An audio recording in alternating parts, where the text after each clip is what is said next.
जब तक एक्सेप्ट नहीं करोगे उस इंसान को एज इट इज, दिल से एक्सेप्ट करो और गॉड को सरेंडर करो कि थैंक यू गॉड कि मुझे आपने ये दिया है, इसमें मेरी भलाई। दोस्तों, ग्लैम गर्ल हिमांशी के दूसरी शादी की वजह से ऋषि की मां ने ग्लैम गर्ल की असली सच्चाई बताते हुए कुछ ऐसा कह दिया जिसे सुनकर आप भी हैरान हो जाओगे।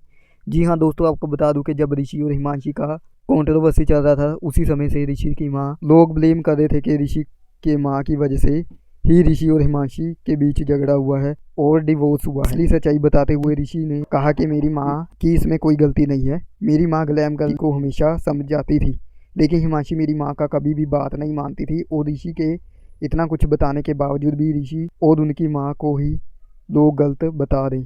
लेकिन वही आपको बता दूं कि ऋषि और हिमांशी का डिवोर्स हुआ था, तो सबसे ज़्यादा अगर किसी को दुख हुआ था तो ऋषि की माँ को, क्योंकि ऋषि की माँ ही ये नहीं चाहती थी कि ऋषि और हिमांशी का डिवोर्स हो। और जैसे ही ग्लैम गर्ल हिमांशी ने दूसरी शादी की, तब से सभी लोग हिमांशी को बुरा भला बोल रहे हैं, क्योंकि हिमांशी को इतनी जल्दी शादी नहीं करनी चाहिए थी, सबका यही कहना है। और जैसे ही ग्लैम गर्ल ने शादी कर लिया, इसकी वजह से लोग भी ऋषि को बुरा भला बोल रहे थे। वो लोगों का भी यही कहना था कि सॉरी ऋषि भाई, हमने आपको गलत समझा। तो वही ऋषि की माँ का कहना है कि एक रिश्ते में गलतियाँ, अच्छाइयाँ और बुराइयाँ सब होती हैं, लेकिन उस चीज़ को और उस रिश्ते को हमेशा आगे लेकर चलना चाहिए। यही असली समझदारी होती है, ना कि उस रिश्ते से पीछा छुड़ाना चाहिए।